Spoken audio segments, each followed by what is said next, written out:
जय जिनेन्द्र वन्दितु सर्वसिद्धे ध्रुवममलमणोवमं गदिं पत्ते वोच्छामि समय पाहुड मिणमो सुद केवली भणिदम। पंच परमेष्टि भगवान की जय। कर्ता कर्म अधिकार चल रहा है। कौन द्रव्य किस द्रव्य रूप परिणमन करता है या नहीं करता, हम क्या समझते हैं और वास्तविकता क्या है, इसका परिचय आज कराया जाएगा। थोड़ा ध्यान दें। गाथा नंबर 82, 83, 84, 85 आज हम 4 गाथा करेंगे। घबराइए नहीं, 4 गाथा कैसे होंगी, चारों गाथाएं बिल्कुल एक सी हैं। सिर्फ चौथा चरण जो है वो बदला हुआ है, वो हम आपको समझा देंगे। अभी पहले हम समझाएंगे आपको 82, 83 और 84। आइए उच्चारण करते हैं। णविपरिणमदिण गिणदि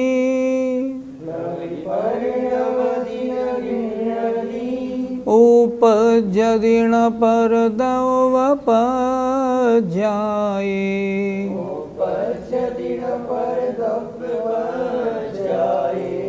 प्राणी जानन्तो बिहु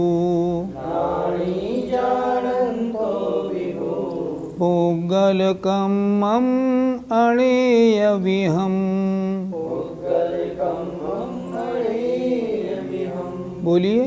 णविपरिणमदिण गिणदि उपज्यदिण परदवपज्याये प्राणी जानन्तो बिहु पुग्गलकम्मं अणेयविहम्। णविपरिणमदिण गिणदि उपज्यदिण परदवपज्याये प्राणी जानन्तो बिहु पुग्गलकम्मं अणेयविहम्।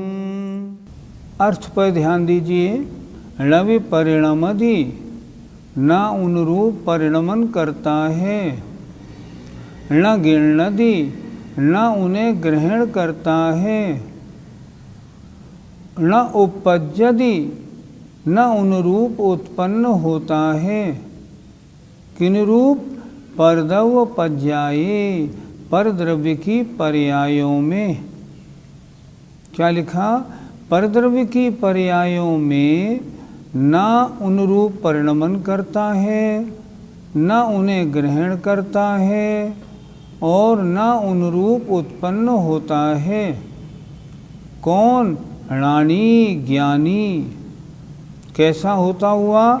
जानन्तो बिहु जानता हुआ, निश्चय से जानता तो है लेकिन उत्पन्न नहीं होता। किन में? किन को जानता हुआ? पुग्गलकम्मं अणेयविहम् अनेक प्रकार के पुद्गल कर्मों को। पुद्गल कर्मों को, अनेक प्रकार के पुद्गल कर्मों को जानता हुआ भी उन रूप ना तो परिणमन करता है, न उन्हें ग्रहण करता है और न उन रूप उत्पन्न होता है। फिर देखें,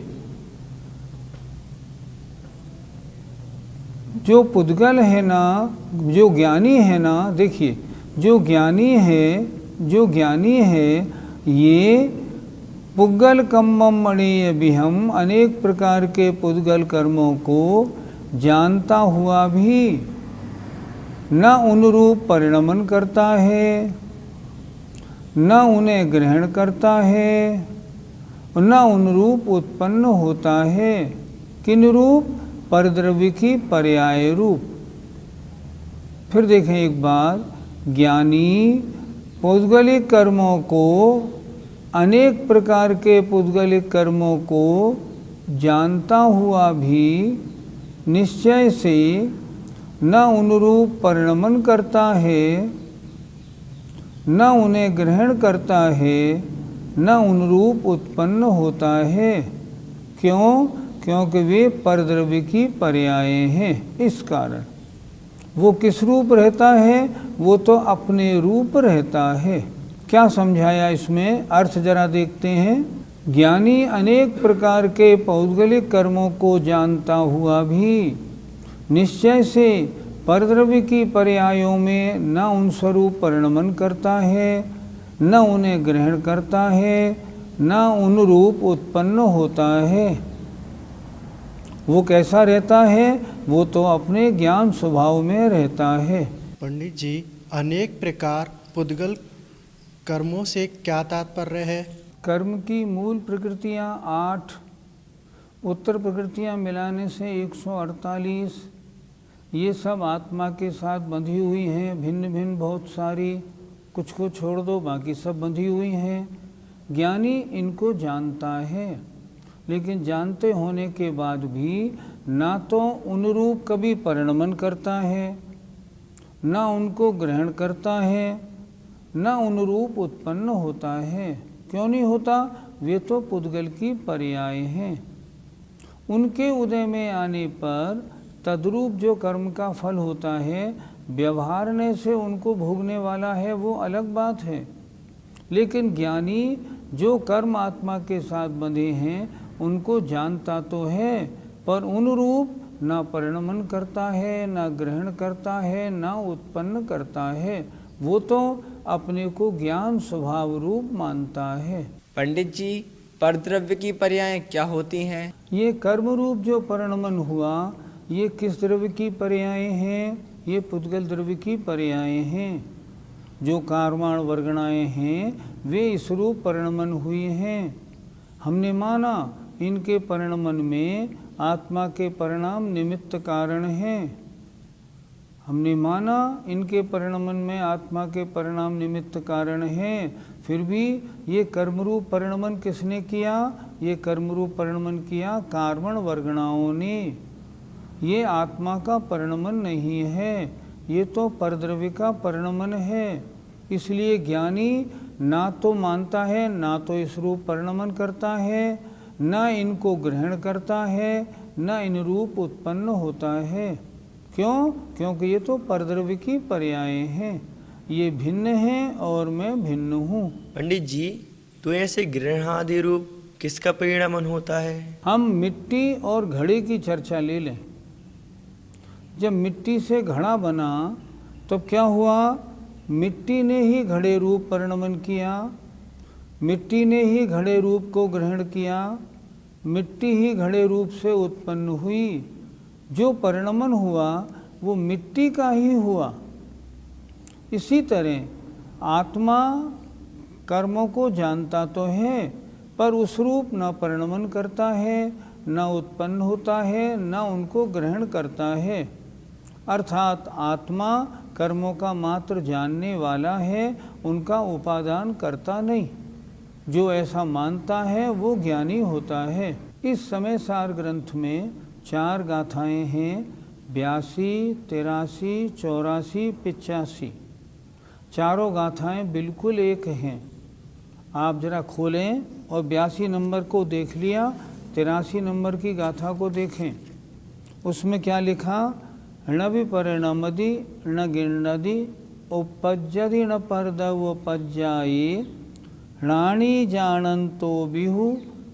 यहाँ तक तो बिल्कुल सरल, पहले ऐसा ही आया, पर चौथा चरण बदल गया, सग परिणामम अणेयबिहम। इसी तरह गाथा नंबर 84 में 3 चरण तो बिल्कुल वैसे ही हैं। चौथे चरण में क्या आया? पुग्गलकम फल मणंतम। थोड़ा थोड़ा सा अंतर आया। इसलिए गाथा को मैं समझा देता हूँ, आप अपना ग्रंथ खोल के समझ लें। गाथा नंबर 83 में आचार्य क्या कह रहे हैं कि ज्ञानी सग परिणामम अणेयबिहम। अणेयबिहम अनेक प्रकार के अपने परिणामों को जानता हुआ भी उन परिणाम रूप ना तो परिणमन करता है, ना ग्रहण करता है, ना उत्पन्न होता है। क्यों? क्योंकि वे परद्रव्य की पर्याय हैं। अपने परिणाम है तो परद्रव्य की पर्याय क्यों? क्योंकि अन्य कर्म के उदय के कारण अपने अनेक तरह के परिणाम बने हैं। ज्ञानी तो ज्ञाता दृष्टा स्वभावी है। ज्ञानी कहता है ये मेरा परिणमन नहीं, ये तो कर्म के कारण होने वाला परिणमन है। इसलिए ज्ञानी अपने परिणामों को जानता तो है, पर उन रूप ना तो परिणमन करता है, ना उनको ग्रहण करता है, ना उन रूप से उत्पन्न होता है। आइए गाथा नंबर 84 देखते हैं। उसमें क्या है? उसमें 3 चरण बिल्कुल वही हैं। न विपरिणमदि न गिणनदि उपज्यदि न परदवपज्याये राणी जानंतो व्यू पुग्गलकम फलमणंतम। यहाँ इन्होंने क्या लिखा? पुग्गलकम फलमणंतम। पुद्गल कर्मों के फल जो अनंत प्रकार के हैं उनको ज्ञानी जानता है। ये स्वस्थ है, ये बीमार है, ये गरीब है, ये अमीर है, ये ज्ञानी है, ये अज्ञानी है, इन सबको जानता तो है, लेकिन उन परद्रव्य की पर्याय रूप ना तो वो उत्पन्न होता है, ना ग्रहण करता है, ना परिणमन करता है। आत्मा जो ज्ञानी है वो तो ज्ञान रूप बने रहता है, अपने ज्ञानी पने को नहीं छोड़ता। तीनों गाथाएं बिल्कुल एक सी हैं। गाथा नंबर 82 में पुग्गल कम्मम अणेय विहम, अनेक प्रकार के पुद्गल कर्मों को जानता हुआ ज्ञानी। गाथा नंबर 83 में अनेक प्रकार के अपने परिणामों को जानता हुआ भी। गाथा नंबर 84 में पुद्गल कर्मों के अनंत फलों को जानता हुआ भी ज्ञानी उन रूप परिणमन नहीं करता। राग के उदय में राग रूप परिणमन होता है, पर ज्ञानी उस राग को अपना स्वभाव नहीं मानता, उस रूप परिणमन नहीं करता है। ज्ञानी जो है, जो समाधि में रत ज्ञानी है, वो तो समाधि में रत रहता है। इस तरह 82, 83, 84 गाथाएं बिल्कुल एक सी हैं। आइए अब 85वीं गाथा अपन देखते हैं। णविपरिणमदि न गिणनदि उपज्यदि न परदवपज्याये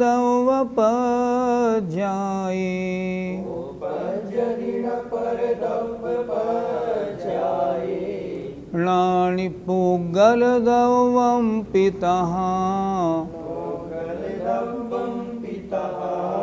परिणमदिशये भावेहिं। बोलिए। न विपरिणमदि न गिणनदि उपज्यदि न परदवपज्याये पुग्गलदवं पितः परिणमदिशये भावेहि। न विपरिणमदि न गिणनदि उपज्यदि न परदवपज्याये पुग्गलदवं पितः परिणमदिशये भावेहि। अर्थ पर विचार करें। न विपरिणमदि, न उनरूप परिणमन करता है। न गिणनदि, न उन्हें ग्रहण करता है। न उपज्यदि, न उनरूप उत्पन्न होता है। किस रूप? परद्रव्य की पर्यायों में। शिष्य ने प्रश्न किया था, आपने जीव के बारे में तो बता दिया कि जीव अन्य द्रव्य की पर्याय रूप उत्पन्न नहीं होता। अच्छा, पुद्गल की दशा क्या होती है ये बताइए। तो ये कह रहे हैं पुग्गल दवम्पि, पुद्गल द्रव्य भी तहा माने उसी प्रकार परिणमदि परिणमन करता है, सये ही भावे ही अपने ही भावों से। कह रहे हैं जीव तो अपने भावों से परिणमन करता था और अन्य रूप न परिणमन करता है, न ग्रहण करता है, न उत्पन्न होता है। उसी तरह पुग्गल दवम्पि तहा, तहा माने उसी प्रकार पुद्गल द्रव्य भी न अनुरूप परिणमन करता है, न उन्हें ग्रहण करता है, न अनुरूप उत्पन्न होता है। किस रूप? परद्रव्य पज्यायी, परद्रव्य की पर्यायों में परिणमन नहीं करता। तात्पर्य क्या हुआ? तात्पर्य ये हुआ, पुद्गल द्रव्य यद्यपि जीव के साथ अनंत काल से बंधा है और बंधा रहता है, कोड़ा कोड़ी सागरों तक बंधा रहता है, फिर भी पुद्गल द्रव्य जीव नहीं बनता, जीव पुद्गल नहीं बनता। दोनों अपने अपने रूप रहते हैं। पुद्गल द्रव्य पुद्गल द्रव्य अपने भाव रूप से परिणमन करता है, ना तो अन्य द्रव्य रूप उत्पन्न होगा, न ग्रहण करेगा, न परिणमन करेगा। अर्थात जीव के साथ बंधा है पर उसका एक भी अणु जीव रूप नहीं बनता, न उस रूप परिणमन करता है, न ग्रहण करता है, न उस रूप उत्पन्न होता है। क्यों? पुद्गल के लिए वह परद्रव्य की पर्याय है। सिद्धांत क्या बना? कोई भी द्रव्य अन्य द्रव्य रूप न परिणमन करता है, न अन्य द्रव्य को ग्रहण करता है, न अन्य द्रव्य रूप उत्पन्न होता है। क्योंकि एक द्रव्य का अपने स्वभाव को छोड़कर परद्रव्य की पर्याय रूप उत्पन्न होने का कोई नियम आगम, कोई कानून नहीं है, ये हो ही नहीं सकता, इसलिए ऐसा नहीं होता। अर्थ देखें, पुद्गल द्रव्य भी परद्रव्य की पर्यायों में उस रूप ना तो परिणमन करता है, न उन परद्रव्यों को ग्रहण करता है, न उन रूप उत्पन्न होता है, क्योंकि वह तो अपने ही भावों से परिणमन करता है। जीव अपने भावों से परिणमन करता है, कभी अन्य रूप परिणमन नहीं करता। पुद्गल अपने भावों से परिणमन करता है, वो अन्य रूप परिणमन नहीं करता। कर्ता कर्म अधिकार है। किस जीव का कौन सा द्रव्य किन का करता है और किन का करता नहीं है, कौन से जीव के कर्म हैं और कौन से कर्म नहीं हैं, निश्चय से और व्यवहारने से ये यहाँ बताया जा रहा है इस अधिकार में। पंडित जी, फिर पुद्गल का जीव से संयोग क्यों होता है? द्रव्य 6 हैं, जीव, पुद्गल, धर्म, अधर्म, आकाश और काल। इन 6 द्रव्यों में से परिणमनशील द्रव्य तो सिर्फ 2 हैं, जीव और पुद्गल। ये दोनों आपस में संयोग को प्राप्त होते हैं। संयोग रूपी परिणमन सिर्फ इन 2 में होता है। अन्य द्रव्यों में देखें, धर्म द्रव्य में वो किसी से नहीं जुड़ते, अधर्म द्रव्य किसी द्रव्य से नहीं जुड़ता, काल द्रव्य भी नहीं जुड़ता, आकाश द्रव्य भी नहीं जुड़ता। जीव और पुद्गल ये 2 द्रव्य ऐसे हैं जो संयोग को प्राप्त होते हैं।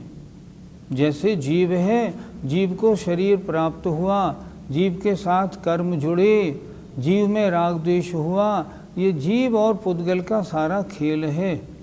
लेकिन इतना होने पर भी जीव पुद्गल रूप नहीं होता, पुद्गल जीव रूप नहीं होता। इन दोनों का संयोग तो होता है, लेकिन ये अपने स्वभाव को नहीं छोड़ते।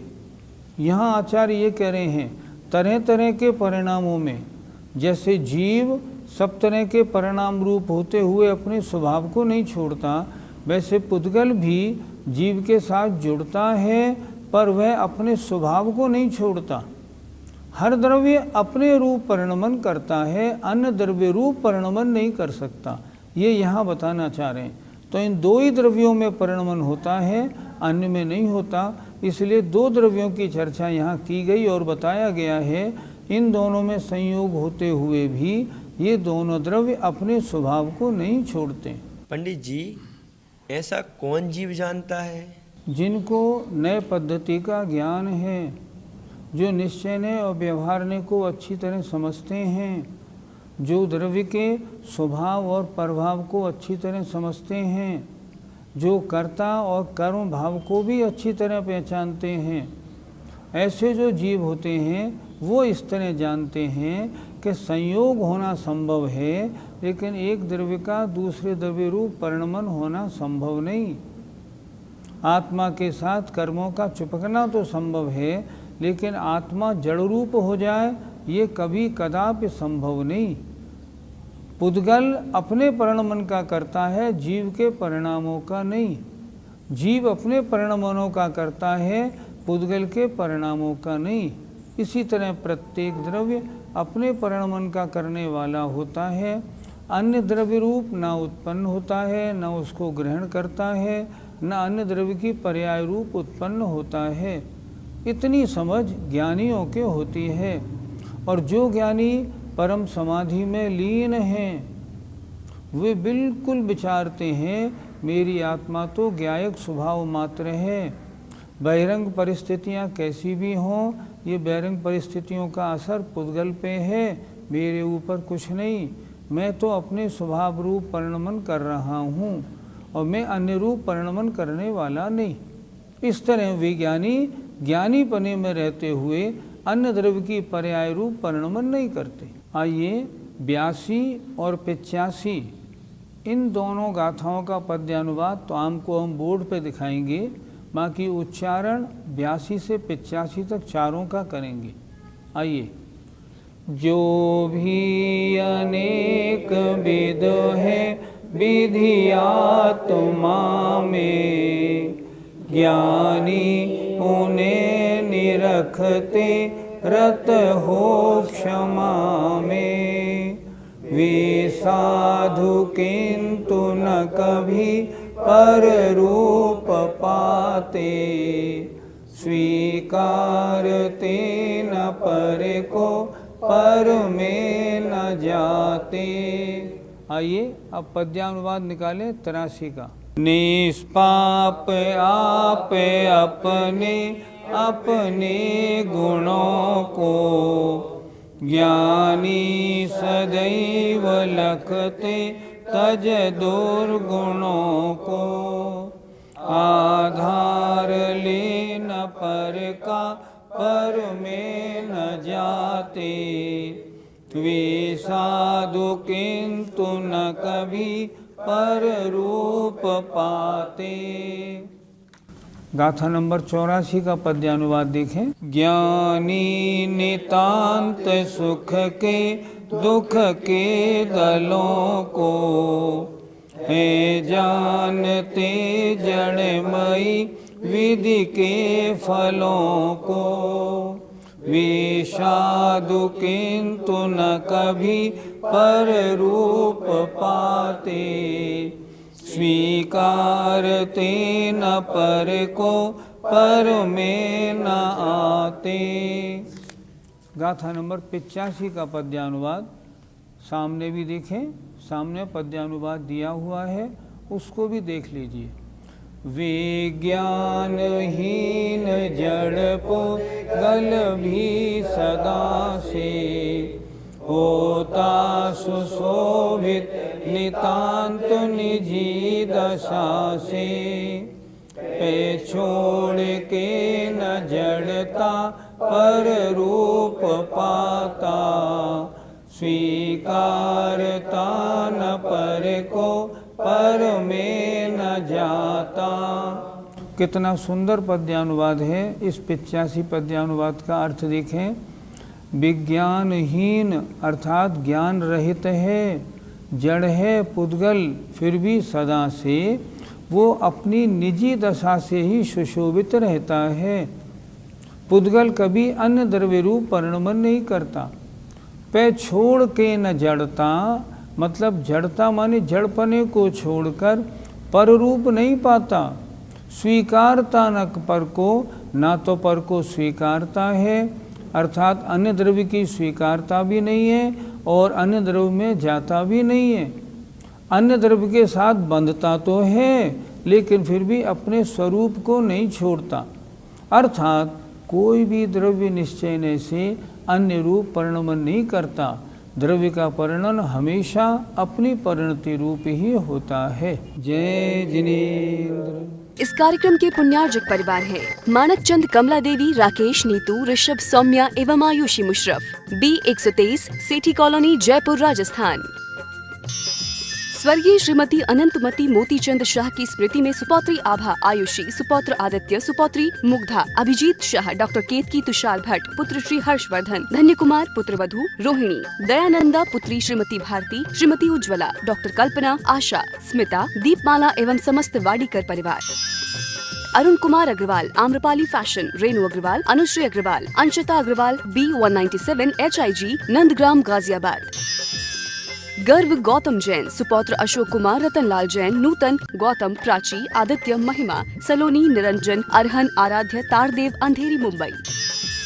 श्री जनार्दन प्रसाद जी, श्रीमती पटंती देवी, मुकेश कुमार, साक्षी, हितार्थ, ईशा, मोना खंधार, श्री किशोर खंधार, श्रीमती सुषमा खंधार, परिमल खंधार, अहमदाबाद।